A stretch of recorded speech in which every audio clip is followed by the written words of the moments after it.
Don't Vote Labour Again, Episode 38. There are other arguments against a minimum price law. I pointed out how it would not affect most drinkers too much, given the current prices are much higher than those minimums. However, this also means it is hardly likely to prevent most people from buying drinks, certainly not the wealthy. Alcoholics won't be stopped either. If you are addicted to something, you are willing to pay over the odds. If you can't afford it, you will either steal the product or steal from others to fund your purchase. Perhaps you will resort to drinking dangerous and untaxed, black market or industrial stuff. Therefore, it is not even solving the social ills it is purporting to. The price would also be open to increases over the years, so perhaps it is better to nip it in the bud now. Another concern is that the government would be interfering in the market. Libertarians will object on ideological grounds. In my view, there is a defence for alcohol duty and VAT because a government has to find revenue, and this popular pastime is an obvious thing to tax. There is much less of a defence for intruding on the free market further. Essentially, you will be telling a businessman how much they are allowed to sell a product for. Sometimes a pub has to sell products cheaply in order to prevent waste, if they have over-purchased or there has been low demand. In a well-known large chain pub, you will sometimes see pints going for 99 pence or £1.49. Under minimum pricing, Tim would not be able to do this. A supermarket would not be able to practically give Bud Light away after a publicity disaster. Weirdly, it was Labour who brought in 24-hour licensing for pubs, bars and nightclubs in 2005. Alcohol no longer needed to be sold before 11 p.m. All-night service or even late-night service hardly ever happens in practice because of business costs and customer demand.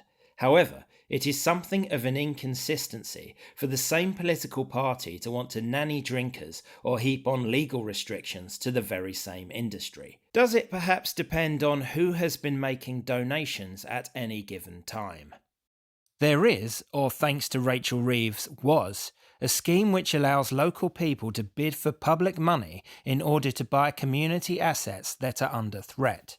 In the Community Ownership Fund, sums of up to £250,000 are awarded to successful applicants in a lottery. Such assets can include pubs facing closure. It's a lovely idea, allowing locals to save their amenity, maybe running a place themselves in a noble socialistic project. Well, not anymore, because Labour have scrapped it, blaming the difficult decision on their predecessors.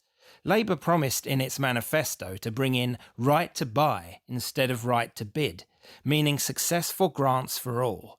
Red teams say they are committed to do that once the books are balanced. But in the meantime, look out for low-flying pigs. Another policy set to affect pubs is the Employment Rights Bill. Under this, employers will be forced to protect their staff from harassment or unwanted conduct in the workplace, including being exposed to anything the staff find offensive. In a pub, this might prove difficult.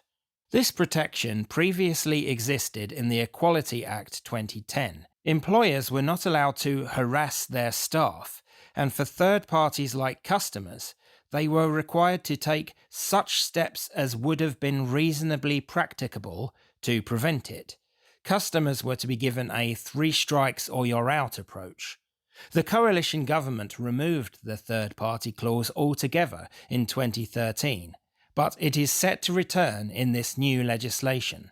Instead of reasonably practicable steps, employers will have to take all reasonable steps. This is a much tighter regulation, meaning that landlords or breweries could be taken to court if somebody gets offended in a bar. This will make their jobs even more stressful, add costs, and could see customers and entertainers barred for merely expressing themselves. Toby Young of the Free Speech Union said, "Expect every pub in England and Wales to employ banter cops, who will be tasked with eavesdropping on customers' conversations and barring anyone who tells an inappropriate joke." During COVID, Starmer was ejected from a Bath pub by its irate owner. That man is not allowed in my pub. Get out of my pub. Go on. Get out of my pub. Although this was specifically over lockdown rules, strongly supported by Starmer, the viral moment had wider symbolic power. Perhaps in jest, Jeremy Clarkson has now banned Sakir from his hostelry. This is a pattern which may well continue, as the Brill-creamed killjoy continues to do the only thing he knows: legislate and bureaucratise with a thick-headed stare behind designer glasses. These are from my article series Don't Vote Labour Again, published on my Substack, link in description. I usually split each subject into smaller episodes. In the description you will find links to the other episodes. You can also check out my playlist to find every single one. Please support me in my work by subscribing to this channel, subscribing free to my Substack, and by liking and sharing. Thank you very much, and I'll see you again soon as we plumb the depths of this dreadful government.